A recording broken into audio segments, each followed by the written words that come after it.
Innal hamdalillah nahmaduhu wa nasta'inuhu wa nastaghfiruh wa na'udzu billahi min sururi anfusina wa sayyiati a'malina. May yahdihillahu fala mudilla lahu wa may yudlil fala hadiya lahu. Asyhadu an la ilaha illallah wahdahu la syarika lahu wa asyhadu anna Muhammadan 'abduhu wa rasuluh la nabiyya ba'dahu wa la rasulah. Allahumma salli wa sallim wa barik ala nabiyyina wa habibina Muhammadin sallallahu alaihi wa ala alihi wa sallama taslima. Yaqulullah jalla rabbuna wa ala ya ayyuhalladzina amanu ittaqullaha haqqa tuqatih wa la tamutunna illa wa antum muslimun. Wa qala aidan ya ayyuhan nasu ittaqu rabbakum alladzi khalaqakum min nafsin wahidah wa khalaqa minha zawjaha wa bassa minhuma rijalan katsiran wa nisaa wattaqullaha alladzi tasaaluna bihi wal arham innallaha kana 'alaikum raqiba.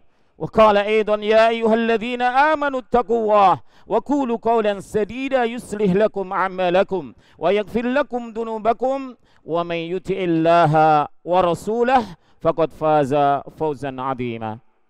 Amma ba'du fa inna asdaqal hadits kitabullah wa khairal hadi hadi Muhammadin sallallahu alaihi wa ala alihi wasallam wa sarral umuri muhdatsatuha wa kullu muhdatsatin bid'ah wa kullu bid'atin dhalalah wa kullu dhalalatin finnar.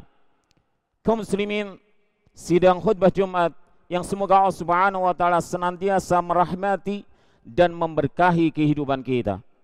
Wajib bagi kita untuk senantiasa bersyukur terhadap semua nikmat yang Allah karuniakan kepada kita. Kalau kita ingin nikmat kita ditambah oleh Allah Subhanahu wa taala, maka caranya tidak ada yang lain dan tidak ada yang bukan kecuali bersyukur kepada nikmat-nikmat yang ada pada kita.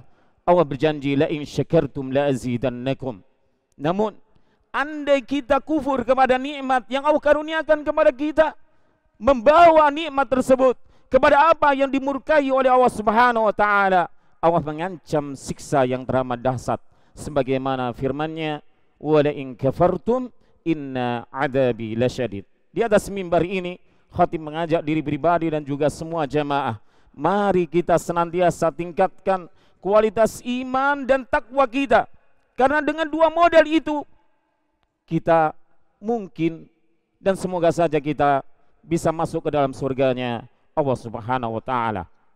Hal itu dijelaskan oleh Allah Subhanahu wa taala dalam surah Al-Hadid. Allah Rabbul Alamin berfirman, sabiqu ila magfirati min rabbikum wa jannatin arduha ka'ardis samai wal ard uiddat lil ladzina amanu billahi wa rusulih.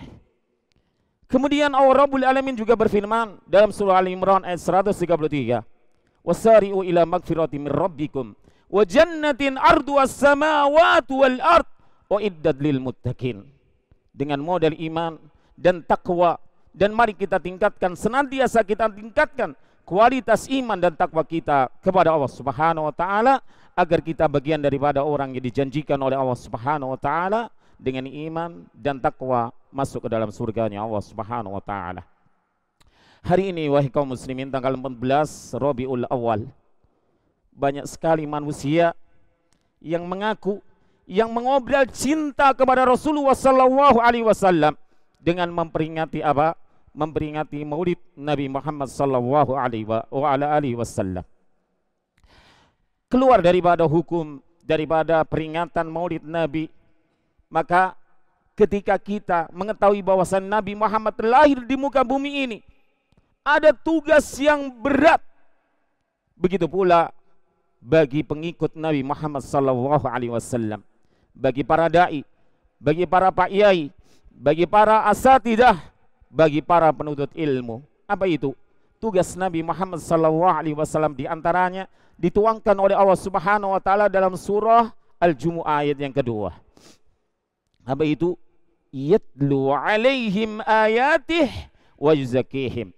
Nabi Muhammad sallallahu alaihi wasallam memiliki tugas yang mulia, yaitu membacakan ayat-ayat Allah Subhanahu wa taala dan juga mensucikan jiwa-jiwa umatnya. Maka kesempatan kali ini kita fokuskan pada satu permasalahan tentang mensucikan jiwa. Dan ini adalah perkara yang penting wahai kaum muslimin, yang banyak dilupakan oleh mereka yang mengaku cinta kepada Nabi dengan memperingati daripada Maulid Nabi Muhammad SAW. Mereka melupakan tugas mulia yang harus kita aplikasikan dari Nabi kita Muhammad SAW. Ya, berbicara tentang jiwa, wahai kaum muslimin, inna nafsa laha ta'sirun baligun ala hayatil insani fid dunya wa masirihi fil akhirah. Sesungguhnya jiwa itu memiliki pengaruh yang teramat besar dalam kehidupan setiap insan, baik di dunia maupun di akhiratnya.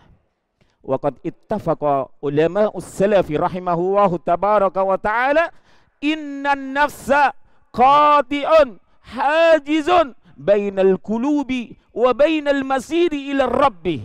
Sesungguhnya jiwa, dikatakan oleh mereka para ulama salaf rahimahullahu tabaraka wa ta'ala, jiwa itu merupakan pemutus, penghalang antara hati manusia dengan dia kembali kepada Allah Rabbul Alamin. Wa annaka lan tastati'a an tasila ila mardatillahi jalla wa ala wan najati yaumal qiyamah. Dan kalian wahai kaum muslimin, ana dan antum semuanya tidak akan pernah sampai memperoleh yaitu keridhaan Allah Subhanahu wa taala dan kesuksesan nanti di yaumil qiyamah, masuk ke dalam surga, illa ba'da tahdibiha, kecuali setelah mendidik jiwa ini. Ketika setelah mendidik jiwa kita ini, wasaitorati 'alaiha, dan kita bisa menguasai jiwa tersebut. Wala sabila ila dzalik, dan tidak ada jalan kita bisa mendidik jiwa dan menguasai jiwa illa an tariqis sar'il mutahhiri, kecuali dengan cara, kecuali dengan metode, yaitu jalan syar'i lagi suci. Apa maksudnya jalan yang syar'i lagi suci, wahai kaum muslimin? Tidak ada lain, tidak ada bukan, illa bittiba'in ma ja'a bihin Nabi sallallahu alaihi wasallam an rabbih, kecuali kita berittiba kepada semua yang datang bersama Nabi kita Muhammad sallallahu alaihi wasallam. Apa itu? Al-kitab wal hikmah, Al-Qur'anu was sunnah. Hal ini sebagaimana yang difirmankan oleh Allah Subhanahu wa taala dalam surah Al-Jumu'ah ayat yang kedua, huwallazi ba'atsa fil ummiyina rasulan minhum yatlu 'alaihim ayatihi wa yuzakkihim. Dialah Allah Subhanahu wa taala yang telah mengutus seorang utusan di kalangan atau di bangsa yang ummi, yaitu Nabi kita Muhammad sallallahu alaihi wasallam. Yatlu 'alaihim ayatihi. Nabi kita Muhammad SAW telah membacakan firman-firman Allah Subhanahu wa taala kepada mereka, kepada para ashab radhiyallahu taala anhum ajma'in, wa yuzakkihim, dan Nabi Muhammad SAW telah mensucikan jiwa-jiwa mereka. Dan perhatikan juga firman Allah Subhanahu wa taala, qad aflaha man tazakka wa dzakara isma rabbih fasalla. Dan sungguh telah beruntung jiwa atau orang yang telah mensucikan jiwanya, kemudian dia banyak menyebut nama Allah Subhanahu wa taala, kemudian bangkit mendirikan salat. At-tazkiyah di dalam dua firman Allah Subhanahu wa taala tadi secara lughah adalah at-taharah wan nama waziyadah.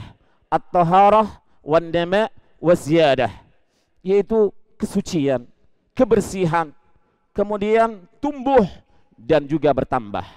Namun al-muradu bihada, yang dimaksud di sini tidak lain tidak bukan adalah islahun nufus wa tadhiruha, yaitu memperbaiki jiwa dan juga mensucikan jiwa.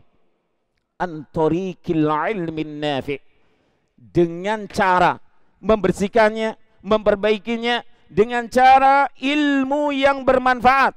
Apa itu wahai kaum muslimin ilmu yang nafi'? Tidak lain tidak bukan ilmu yang diambil dari Al-Quran dan sunnah Rasulullah sallallahu alaihi wa ala alihi wasallam. Wa amalis salih, begitu juga dengan beramal saleh. Wa fi'lil ma'murati wa tarkil mahdurat, dan juga menjalankan semua perintah Allah Subhanahu wa taala dan juga meninggalkan semua larangannya. Kenapa kita diperintahkan oleh Allah Subhanahu wa taala untuk mensucikan jiwa kita? Kenapa wahai kaum muslimin? Karena semua yang diperintahkan oleh jiwa kepada diri kita, kita akan mendapatinya nanti di yaumil qiyamah. In khairan fa khairun wa in syarran fa syarrun. Jikalau apa yang diperintahkan, diusahakan oleh jiwa itu adalah sebuah kebaikan, alhamdulillah, kita akan menuai kebaikan di hadapan Allah Subhanahu wa taala. Namun sebaliknya, jika yang diusahakan jiwa adalah keburukan, maka kita akan merana selama-lamanya. Banyak ayat yang menjelaskan tentang ini, wahai kaum muslimin. Di antaranya adalah firman Allah Subhanahu wa taala dalam surah Al-Imran ayat yang ke-30. Allah Rabbul Alamin berfirman, "Yauma tajidu kullu nafsin ma 'amilat min khairin muhdara wa ma 'amilat min su' tawaddu law anna bainaha wa bainahu amadan ba'ida." Kata Allah Subhanahu wa taala, pada hari yang dimana semua jiwa akan memperoleh di hadapannya, yaitu nanti di yaumil qiyamah, apabila kebaikan apa yang dia temui adalah sebuah balasan yang baik dari Allah Subhanahu wa taala. Namun jikalau yang telah diusahakan jiwa itu adalah keburukan, maka keburukan juga siksa yang akan diperolehnya. Dan jiwa itu mengandai, andai saja ada jarak yang panjang antara dirinya dengan hari pembalasan pada waktu itu. Begitu pula Allah Subhanahu wa taala berfirman dalam surah Yunus ayat yang ke-30. Hunalika tablu kullu nafsin ma aslafat wa ruddu ila Allahi maulahumul haq wa dhalla anhum ma kanu yaftarun. Kata Allah Rabbul Alamin, dan di sana di yaumil qiyamah semua jiwa akan diuji. Maksudnya akan dibalas terhadap semua yang telah diusahakan jiwa tersebut. Kemudian mereka dikembalikan kepada Allah, Tuhan yang sebenarnya, dan lenyaplah Tuhan-Tuhan yang mereka ada-adakan. Begitu pula dalam firman Allah Subhanahu wa taala surah Ibrahim ayat yang ke-51. Allah Rabbul Alamin berfirman, "Liyajziyallahu kulla nafsin ma kasabat, innallaha sari'ul hisab." Dan Allah akan membalas kepada semua jiwa terhadap semua yang telah diusahakan di muka bumi ini. Sesungguhnya Allah teramat cepat siksanya, hisabnya. Kaum muslimin yang dirahmati oleh Allah Subhanahu wa taala, kita mengetahui bahwasanya pembahasan tentang tazkiyatun nufus merupakan perkara yang teramat penting, wahai kaum muslimin. Bagaimana tidak ketika Allah Rabbul Alamin menjelaskan dalam surah Asy-Syams, ketika Allah Subhanahu wa taala menjelaskan tentang orang-orang yang beruntung ketika mensucikan jiwanya, dan orang-orang yang merugi ketika mereka mengotori jiwanya. Allah Rabbul Alamin memulainya dengan apa, wahai kaum muslimin? Dengan sumpah yang teramat banyak, mutawaliyah, berturut-turut, gak ada jedanya. Wasyamsi wa duhaha wal qamari idza talaha wan nahari idza jallaha wal laili idza yaksaha was samai wa ma banaha wal ardi wa ma tahaha wa nafsi wa ma sawwaha. Demi jiwa dan semua yang menyempurnakan jiwa. Fa'alhamaha fujuraha wa taqwaha. Kemudian Allah berikan ilham kepada jiwa, tunjukkan kepada jiwa jalan menuju kefasikan dan jalan menuju ketakwaan. Lalu Allah menjelaskan tentang siapa yang beruntung dan siapa yang merugi. Qad aflaha man zakkaha. Sungguh beruntung orang yang mensucikan jiwanya. Wa qad khaba man dassaha. Dan teramat merugi orang yang mengotori jiwanya. Bukankah setelah Allah Rabbul Alamin bersumpah dengan makhluknya, maka di sana ada sebuah perkara yang teramat penting untuk diperhatikan oleh hamba-hambanya. Dan di sini Allah bukan sekali saja bersumpah, tapi berulang-ulang kali Allah Subhanahu wa taala bersumpah di dalam surah Asy-Syams ini. Begitu pula yang menunjukkan tentang pentingnya daripada pembahasan ini tazkiyatun nufus. Semua para rasul, semua para nabi, mereka telah berusaha bagaimana mensucikan jiwa-jiwa umatnya. Lihatlah Nabi Musa alaihissalatu wassalam. Nabi Musa berusaha semaksimal mungkin untuk mensucikan jiwa-jiwa umatnya, sampai kepada Fir'aun yang mengaku Tuhan. Rabbul Alamin abadikan, kul hallaka ila an tazakka wa ahdiyaka ila rabbika fatahsya. Wahai Fir'aun, maukah aku sucikan jiwamu dan aku tunjukkan jalan menuju Rabbmu agar engkau bisa takut kepada Allah Rabbul Alamin. Wahai kaum muslimin yang dirahmati oleh Allah Subhanahu wa taala, dan tazkiyatun nufus merupakan sebab di mana seorang mendapatkan derajat yang tinggi di sisi Allah Subhanahu wa taala. Bukan di dunia saja, bukan, tetapi sampai nanti di yaumil qiyamah, dan juga dimasukkannya ke dalam surga Allah Subhanahu wa taala. Allah Rabbul Alamin berfirman dalam surat Thaha ayat yang ke-75. فَمَنْ يَأْتِيهِ وَمَنْ يَأْتِيهِ مُؤْمِنًا وَقَدْ عَمِلَ الصَّالِحَاتِ فَأُولَٰئِكَ لَهُمُ الدَّرَجَاتُ الْأُولَى. Begitu pula ayat yang ke-76. Jannatu adnin tajri min tahtihal anharu khalidina fiha. Lalu Allah tutup ayat tersebut, wa dzalika jazaa'u man tazakka. Allah Rabbul Alamin berfirman, barang siapa yang datang menghadap Allah Subhanahu wa taala dalam keadaan beriman dan dia telah beramal soleh, maka mereka mendapatkan derajat yang tinggi di sisi Allah Subhanahu wa taala. Begitu pula memperoleh surga-surga Aden yang mengalir di bawahnya sungai-sungai, mereka kekal di dalamnya.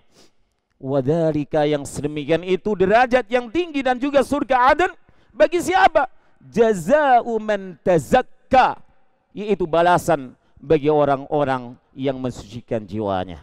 Kita berharap semoga kita adalah bagian yang disucikan jiwa kita oleh Allah Rabbul Alamin, dan hendaknya kita berusaha dan juga berdoa kepada Allah Subhanahu wa taala sebagaimana doa yang telah dicontohkan oleh Nabi kita Muhammad sallallahu alaihi wasallam dalam riwayat Al-Imam Muslim rahimahullahu tabaraka wa taala. Rasulullah sering berdoa memohon kepada Allah agar dikaruniai jiwa yang suci. Allahumma ati nafsi taqwaha wa zakkiha anta khairu man zakkaha anta waliyuha wa maulaha. Allahumma inni a'udzu bika min ilmin la yanfa' wa qalbin la yahsha' wa nafsin la tasba' wa da'watin wa min da'watin la yustajabu laha.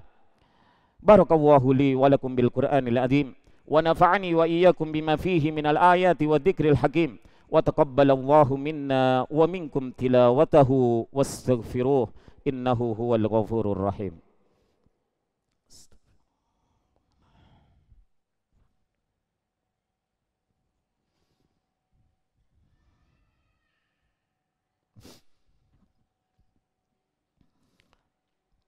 Alhamdulillahi ala ihsanih wa syukru lahu ala taufiqih wa amtinanih wa asyhadu an la ilaha illallah wahdahu la syarika lah ta'diman li sa'nih wa asyhadu anna Muhammadan abduhu wa rasuluhu ad-da'i ila ridwanih. Allahumma salli wa sallim wa barik ala nabiyyina wa habibina Muhammadin sallallahu alaihi wa ala alihi wa ashabi ajma'in, amma ba'du. Kaum muslimin yang dirahmati oleh Allah Subhanahu wa taala, Allah Rabbul Alamin membagi jiwa itu menjadi tiga. Yang pertama disebutkan oleh Allah Subhanahu wa taala dalam surah Yusuf, kalau nggak salah ayat 53. Allah Rabbul Alamin berfirman, innan nafsa la ammaratum bis-su'i illa man rahima rabbi. Allah Rabbul Alamin berfirman di ayat ini dengan lafaz ammarah, bukan amirah. Perbedaannya jauh, wahai kaum muslimin. Ammarah adalah kasratul amri, teramat sering memerintahkan. Jadi Allah menyatakan dalam ayat ini bahwasanya jiwa itu senantiasa memerintahkan kepada perkara-perkara yang buruk, kecuali jiwa yang telah dirahmati oleh Allah Subhanahu wa taala. Maka kita berlindung kepada Allah Subhanahu wa taala dari jiwa yang sedemikian ini, dari jiwa ammaratum bisu'. Yang kedua, wahai kaum muslimin, Allah Rabbul Alamin sifati jiwa dengan an-nafsul lawwamah. Disebutkan oleh Allah Subhanahu wa taala dalam surah Al-Qiyamah ayat yang kedua. Allah Rabbul Alamin berfirman, la uqsimu biyaumil qiyamah wa la uqsimu bin nafsil lawwamah. Aku bersumpah dengan hari kiamat dan aku bersumpah dengan jiwa yang senantiasa menyesali dirinya. Berkata Al-Hasan Al-Basri rahimahullahu tabaraka wa ta'ala, hiya wallahi nafsul mu'min. Nafsul lawamah, kata Al-Hasan Al-Basri rahimahullahu tabaraka wa ta'ala, dia itu adalah jiwanya orang yang beriman. La yura al-mu'minu illa yalumu nafsah. Tidaklah kita lihat seorang mukmin pun kecuali apa? Dia itu menyesali terhadap dirinya. Qailan ma aradtu bi kalami wa ma aradtu bi akli wa ma aradtu bi hadisi nafsi. Maka jiwa orang yang beriman itu akan berkata, apa yang telah aku kehendaki, aku inginkan daripada ucapanku tadi, dari makanku tadi, dari apa yang terbersit dalam jiwaku. Wal fajiru la yuhasibu nafsah. Sedangkan orang pendosa, maka mereka tidak akan pernah introspeksi, bermuhasabah kepada dirinya. Bagaimana kemudian orang yang fajir, orang yang pendosa, kemudian dia menyesali terhadap dirinya? Tidak bisa. Begitu pula Mujahid rahimahullah tabaraka wa ta'ala berkata bahwasanya an-nafsu allati talumu ala ma fata wa tandam wa talumu nafsaha ala sarri lima fa'altuhu wa ala al-khairi lima la tastaksiru minhu. Mujahid berkata bahwasanya jiwa ini adalah jiwa orang yang ketika dia itu kehilangan daripada kebaikan, luput daripada kebaikan darinya, maka dia kemudian menyesal, dan menyesal juga terhadap perbuatan jelek yang telah dia lakukannya. Kemudian jiwa yang ketiga, wahai kaum mukmin, wahai kaum muslimin yang dirahmati oleh Allah Subhanahu wa taala, adalah an-nafsul mutmainnah. An-nafsul mutmainnah hiya allati itma'annat bidzikrih, yaitu jiwa yang tenang dan senantiasa berzikir menyebut nama Allah Subhanahu wa taala, wa inabat ilaih, dan juga senantiasa kembali kepada Allah Subhanahu wa taala, wa ata'at amrah, dan juga taat kepada perintah Allah Subhanahu wa taala, wastaslamat li syari'atih, dan juga tunduk kepada syariat Allah Subhanahu wa taala, wastaqat ila liqa'ih, dan teramat rindu untuk berjumpa dengan Allah Subhanahu wa taala, wa karihat kulla maksiyatih, dan juga jiwa yang benci terhadap semua kemaksiatan kepada Allah Rabbul Alamin, wa ahabat ila taatih, dan juga teramat cinta kepada ketaatan kepada Allah Subhanahu wa taala. Dan jiwa yang tenang akan dikatakan ketika menjelang wafatnya, sebagaimana diabadikan oleh Allah Subhanahu wa taala dalam surah Al-Fajr. Ya ayyatuhan nafsul mutmainnah irji'i ila rabbiki radiyatan mardiyah udkhuli fi ibadi wadkhuli jannati. Kita berharap semoga kita adalah bagian daripada orang-orang yang memiliki dua jiwa, yaitu jiwa lawamah dan juga jiwa mutmainnah. Semoga Allah anugerahkan kepada kita, kepada keluarga kita, kepada masyarakat kita, kepada santri kita, kepada guru-guru kita, yaitu jiwa mutmainnah, nafsul mutmainnah. Innallaha wa malaikatahu yusalluna 'alan nabi ya ayyuhalladzina amanu sallu 'alaihi wasallimu taslima. Allahumma salli wa sallim wa barik 'ala nabiyyina Muhammad wa 'ala alihi wa ashabihi ajma'in. Allahumma ighfir lil muslimina wal muslimat wal mu'minina wal mu'minat minal ahya'i minkum wal amwat. Rabbana innana dhalamna anfusana wa illam taghfir lana wa tarhamna lanakunanna minal khasirin. Rabbana hab lana min azwajina wa dhurriyyatina qurrata a'yun waj'alna lil muttaqina imama. Rabbana atina fid dunya hasanah wa fil akhirati hasanah wa qina adzabannar. Allahumma ati anfusana taqwaha wa zakkiha anta khairu man zakkaha